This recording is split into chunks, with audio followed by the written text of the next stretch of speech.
Dalam nama Bapa dan Putra dan Roh Kudus. Amin.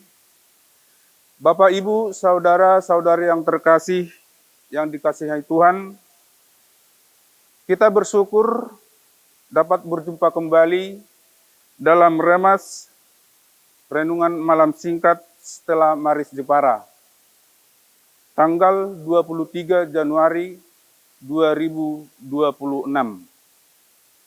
Injil malam ini kita ambil dari Markus 3 ayat 13 sampai 19 dengan tema panggilan adalah anugerah.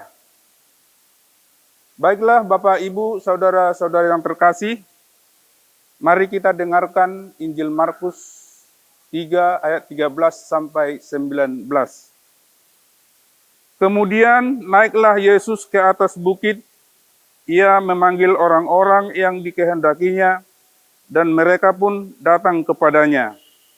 Ia menetapkan 12 orang untuk menyertai dia, dan untuk diutusnya memberitakan Injil, dan diberinya kuasa untuk mengusir setan.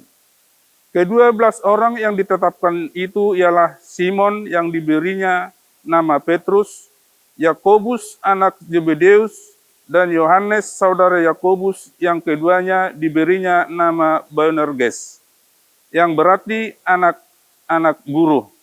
Selanjutnya Andreas, Filipus, Bartolomeus, Matius, Thomas, Yakobus anak Alfeus, Tadeus, Simon orang Zelot, dan Yudas Iskariot yang mengkhianati dia.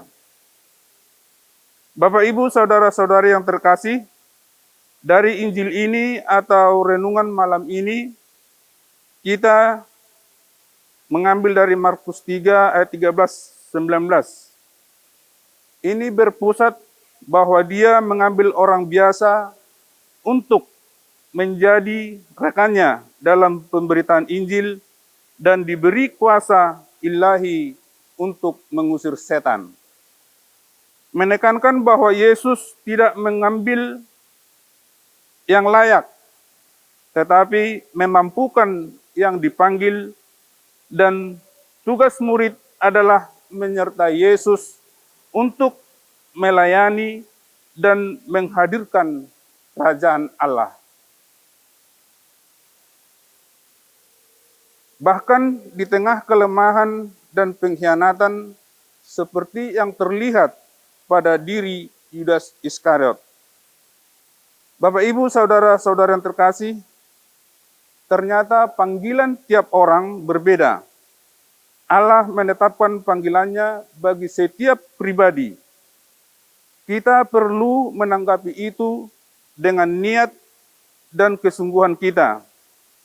Kebebasan tetap diberikan, menampilkan diri, memutuskan sesuatu, berkreasi, dan dengan serius menjalani panggilan itu.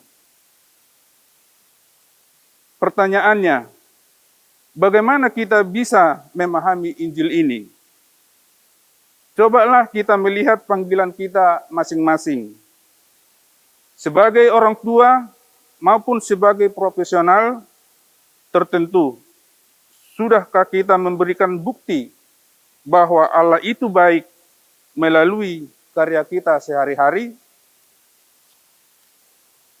Ingatlah, gereja sekarang ini dibangun dari kebaikan dan keberanian para rasul dalam hidup mereka.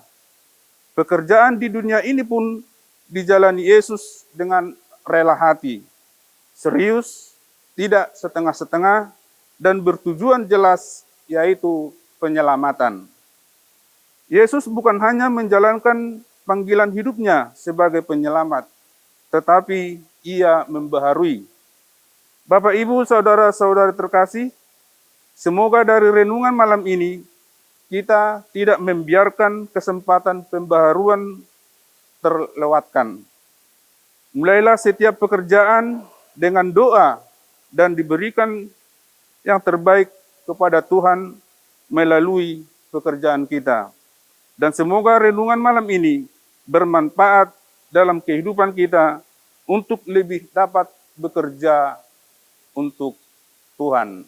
Terima kasih, berkah dalam selamat malam. Dalam nama Bapa dan Putra dan Roh Kudus. Amin.